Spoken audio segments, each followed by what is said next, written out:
so pleased today to be chatting with my changemaker friend, Leif Seligman, and you will be so excited to hear from her and her story and the things she's doing in the world. And she's an amazing author and an amazing human that I had the privilege of meeting last fall at the River Phoenix Peace Building Institute. And I was just blown away, as I know you will be also. Welcome, Leif. I appreciate you being here. I'm happy to be here.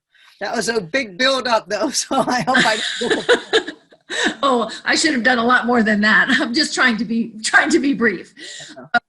So as we discussed before, I'm wanting to have a conversation with you about your story as a change maker.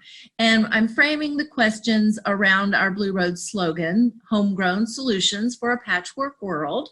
So I will start with the homegrown piece and just ask you to tell us about where you were grown and who are your people, and those people influence you in your life as a change maker.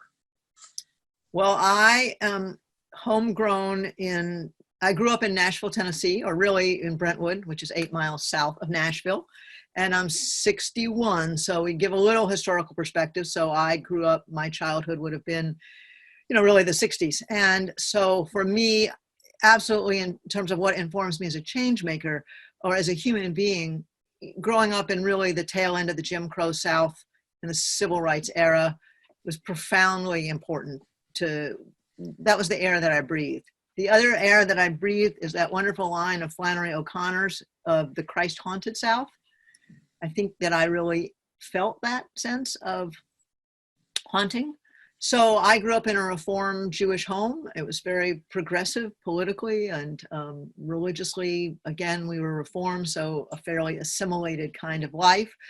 How that affected me, though, is I grew up in this community where I went to a very fancy private school where my brother was the first Jewish student, and I guess there was one other Jewish family.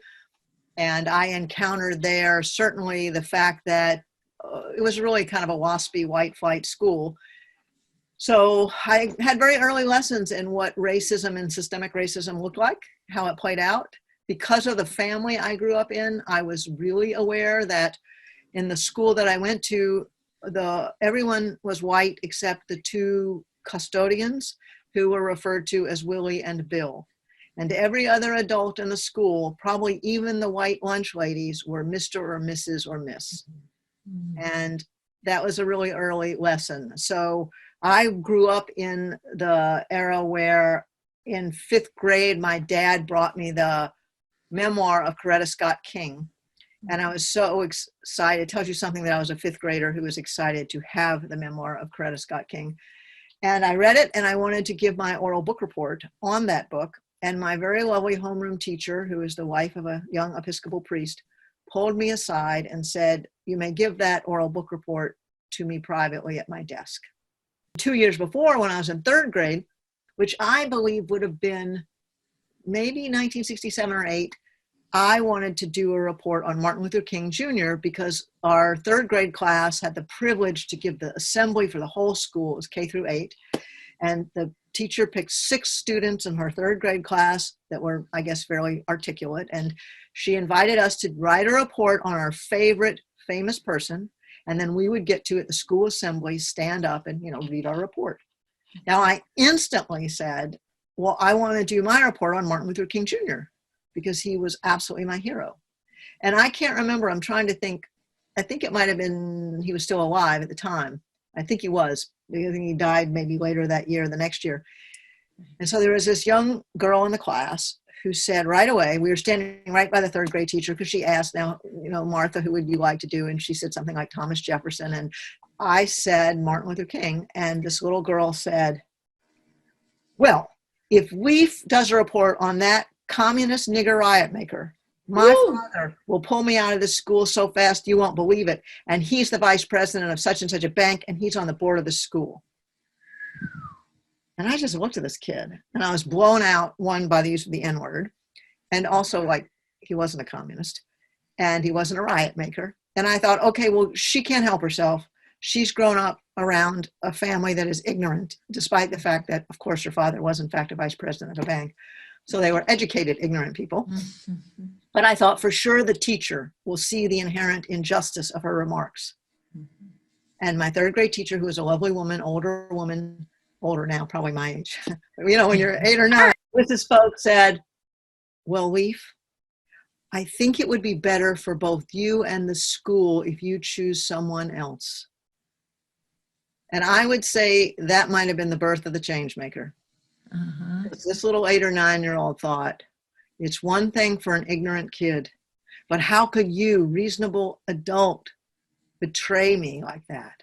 Like, I just was flabbergasted. And I mean, really, the coda of the story is just I picked Charles Schulz, the creator of Peanuts, the cartoon. Uh-huh. And the morning of the assembly, I was sick to my stomach, quite literally. I mean, we know now how emotions work. I was sick to my stomach. I didn't go to school. And I know I was sick to my stomach because I knew it wasn't right. I mean, Charles Schulz is a wonderful guy, Yeah. but he was not Martin Luther King. So I would say that, you know, I had a lot of stories like that. So I encountered anti-Semitism, and I certainly saw the racism all around me. And I think that instilled a sense, if you'd asked me as a small child what my understanding of God was, I think I would have said justice. Because I think just growing up in the soil of such profound injustice, God must be the response to this profound injustice everywhere. So that's a little bit about, you know, I mean, certainly, like I said, I grew up in a kind of, certainly in an affluent way. And a mile or 2 miles from me, the African-American folks lived in tar paper shacks without plumbing. And I knew that, and I knew them, and we traveled those roads. And so the contrast was really big for me. Father, as a young attorney, was on the board of Goodwill Industries, so we were aware of that. My mother was a juvenile probation officer for a time when I was fairly young, probably 7 or 8. And she would bring girls home from juvenile hall overnight. And so I was exposed to, there are kids who have horrible lives or swallowing spoons to get themselves out of juvenile detention centers. And so as a young kid, I was aware of that. My father was, again, quite progressive. And during the Vietnam War, he was helping folks get conscientious objector status and get to Canada. Before Roe v. Wade in the early 70s, he was helping women get safely to New York if they needed to terminate a pregnancy. And I knew that. I mean, we talked about these issues in our home. I grew up as a kid who was really aware of current events, politics.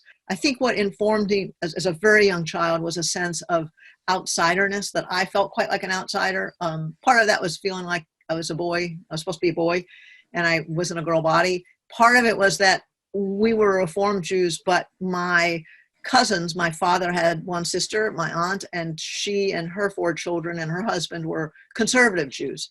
So they were observant. So we had the Christmas tree and ate BLT sandwiches. And so there was just this sort of sense of differentness that no matter what I was, I didn't quite fit.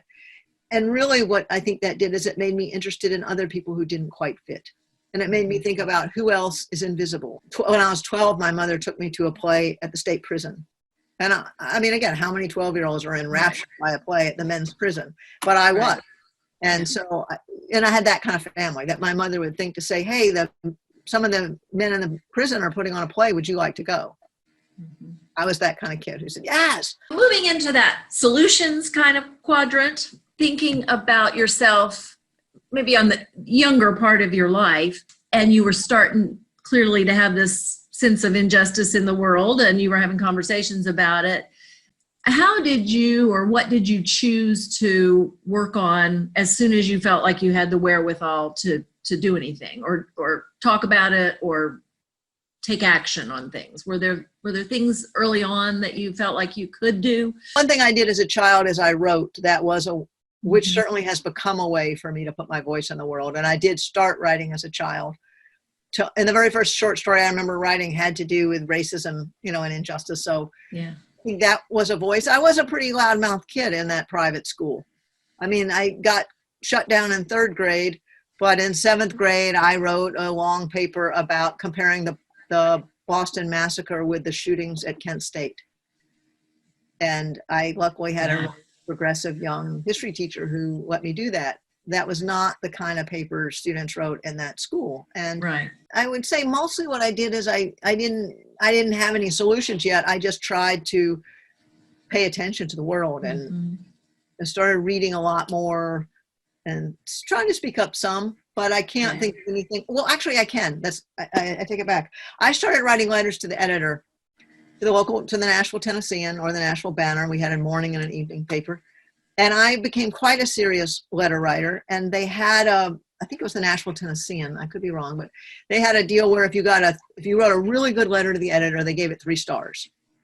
And then at the end of the year, they invited their 3-star letter winners, letter writers who won, to a banquet. And the year I won was 1970, must have been 76, because Mo Udall was running for president and he was the keynote speaker.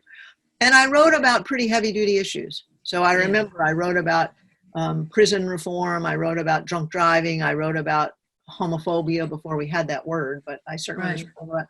And, you know, the issues were in the paper and my name and address was in the paper. And sometimes people wrote back and wrote to me personally. And often it was very lovely. And sometimes it was a little weird. So my mother was like, why did they publish your address in the newspaper? That seems a little dangerous. But that really actually was probably the first place where I thought I have to speak up. And I do write. I mean, I wasn't a brilliant writer at 15 or 16, but I was good enough. So that really felt like the first taste of, oh, okay, I need to make a difference by speaking up, by trying to articulate some of the injustices I see. When did you start having opportunities to actually interact with people more different from yourself? Not the people you ran into at the private school, which were, of course, different from you religiously and so forth, too. The fact that I was raised, you know, as a white kid in the South, from the time I was tiny, there were women of color in the house who cared for me. My family, especially my mother, was very, very close with a man, an African-American man, and his family lived a couple of miles away in the shack without, well, I think they actually probably had some electricity. They did not have plumbing. So I knew those families. And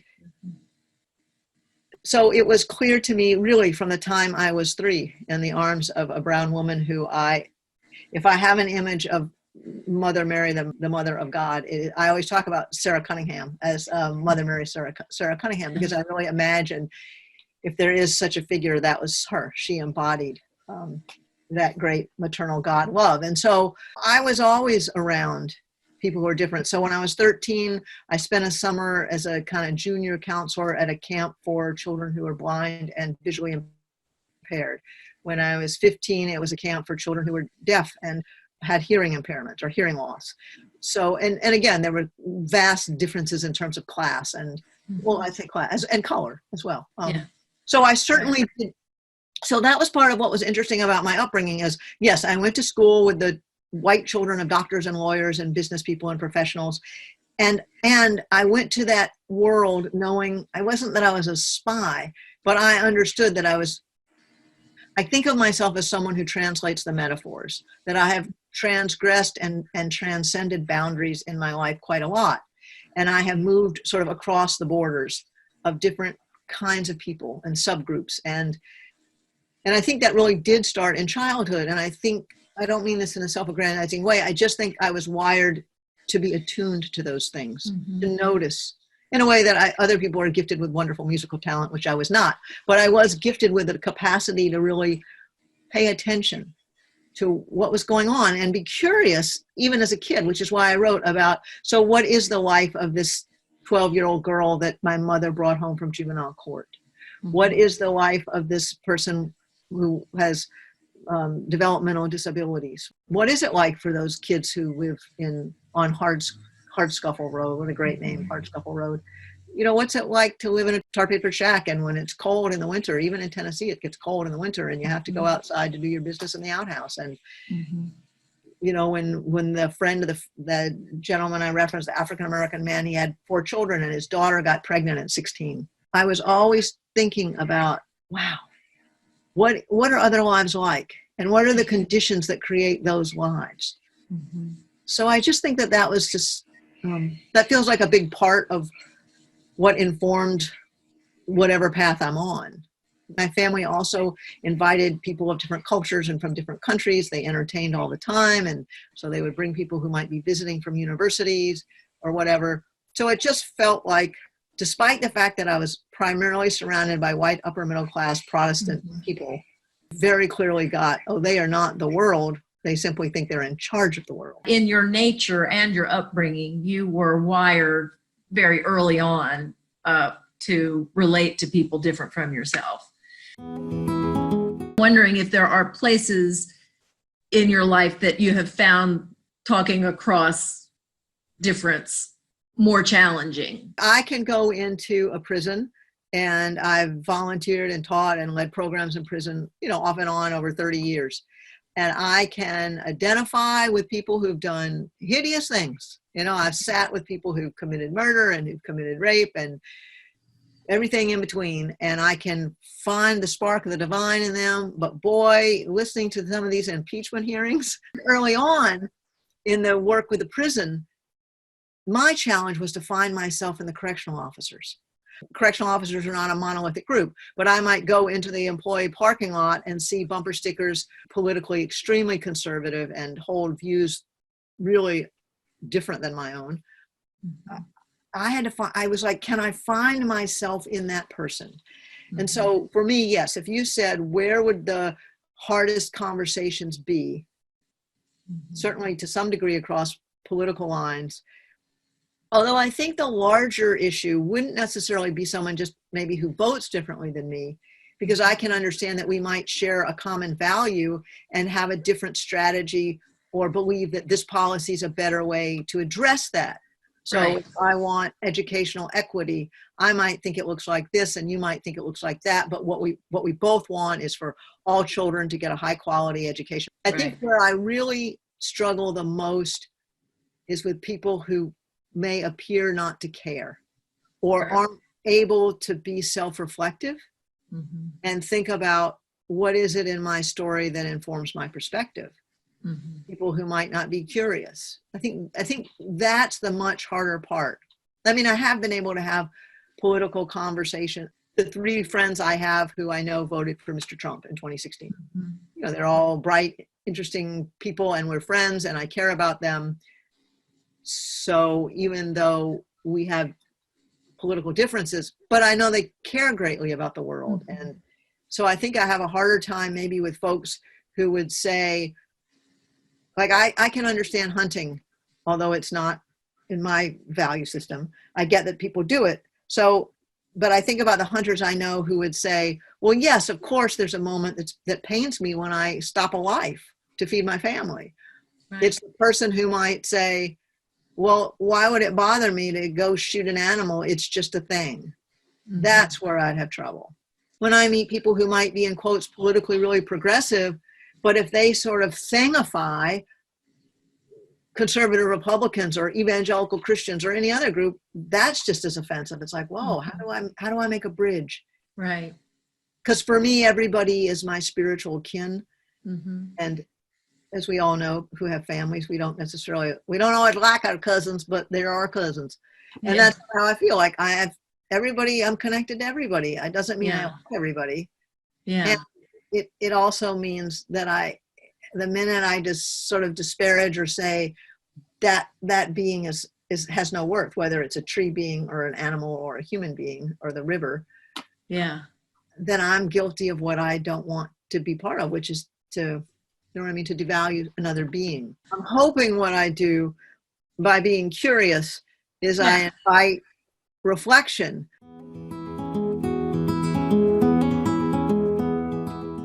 If you could move on to your more recent and current work, what are you working on? Why is it important to you? And why do you think it's important to the world? For me, it feels like in large measure, my calling or my life work really is redemption. And I define that as freedom from detriment. So anything I can do to facilitate or create space for or make a container for that to happen, for people to be freed from harm, which is detriment, that's the work. So the shape that it takes might vary. So Obviously, you alluded to the book that I wrote, which for me, while I'm proud of it, is a piece of some good, hopefully literary fiction.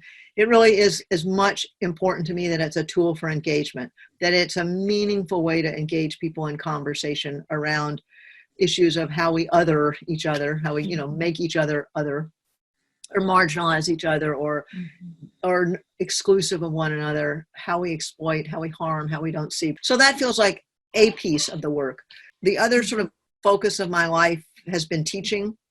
I certainly think about that as a kind of activism in the context of teaching a first-year required course in critical thinking and writing, research, preparing first-year students to write a research essay where I could pick the content of the course. I've always done that with great deliberateness. So when I first started teaching the course, I talked about religious pluralism in a global age. I talked about how we learn, because I really wanted students to deconstruct their own education and become critical thinkers about how we educate or fail to educate or miseducate students. I taught a section on the downside of certainty, because I wanted students to really step back and go, there are some downsides to being so sure we're right. I did a section on consumerism and the story of stuff and how overconsumption is destroying the planet. I did a course on forgiveness and reconciliation and restorative justice for several years. So for me, there was a real intention to try to use the platform of a classroom, not to inculcate my beliefs, but to absolutely invite and encourage students to think really critically, to really dig deeply into their own life and their own story and what informs their beliefs and their thinking. So teaching feels like an area of it. The other piece has been restorative justice work, restorative practices. And for me, what that's meant is to get some training in circle practice in particular, and to attend national conferences on restorative justice and attend lots of sessions and read as widely and deeply as I can on that, so that I do feel like now I legitimately am a restorative practices practitioner, circle keeping work. And the way that manifests sort of on a daily basis, if you said, well, how in your community would we see evidence of that?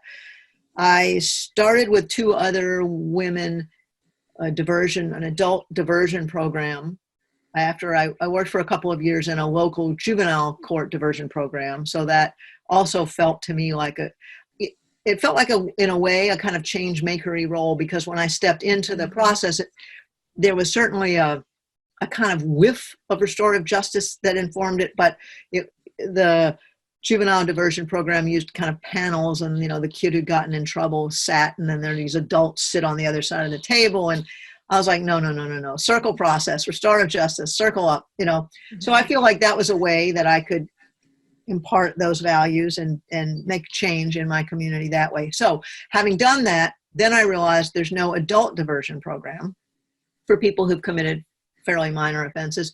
So a couple of women who had taken an adult learning and retirement course that I taught on restorative justice, we got together and started working with the county attorney and the police and, to build a program, which we did. We haven't really gotten referrals, but from that, the county commissioners, so I'm in a rural state in New Hampshire, and I'm in a rural county, and we have 3 commissioners and a county administrator, and they're very interested in restorative justice.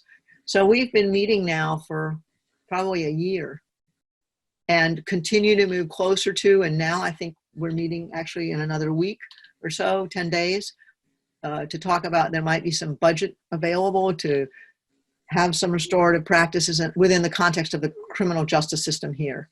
The other places I've approached as many schools as I can. I've had conversations now, I think, with 5 elementary and middle school principals, 1 senior high principal.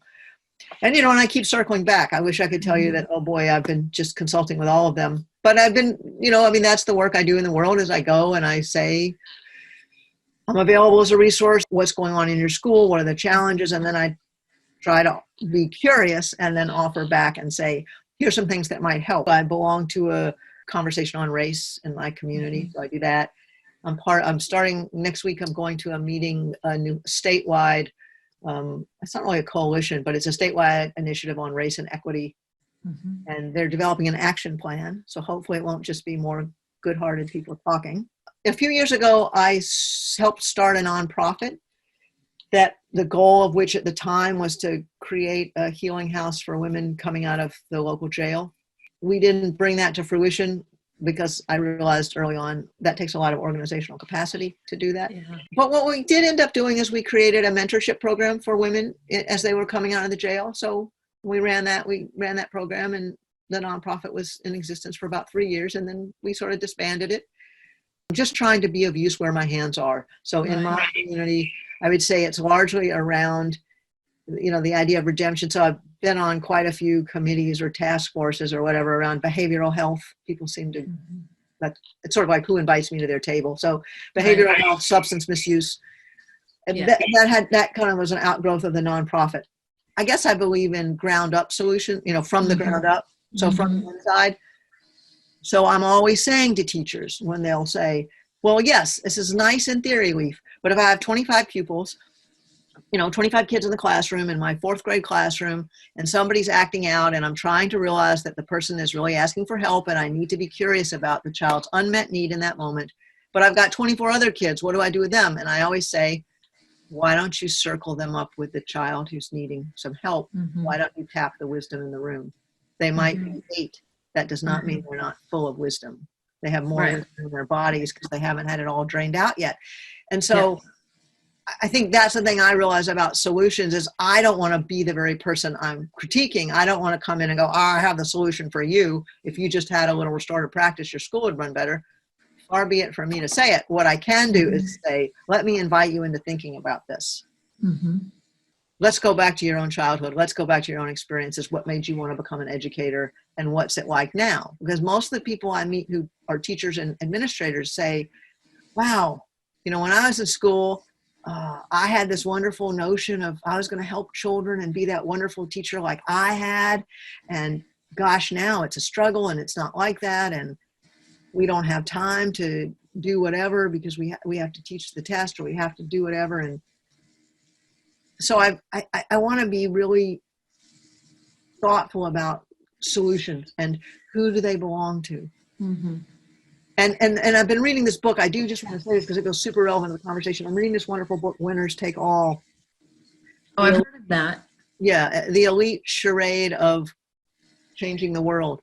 And one of the things that the writer is focusing on is that he's really talking about the people who consider themselves, he calls it market world, but the kind of plutocratic class of people who are trying to change the world. They mean well. They're trying to change the world, and they're going to solve poverty and education, and solve is their word. And he said they love to talk about solving poverty because they have lots of money they can throw at it. And what they don't like to talk about is dismantling inequity. Yes. Dismantle inequity, then the systems that have allowed them to become billionaires won't be intact.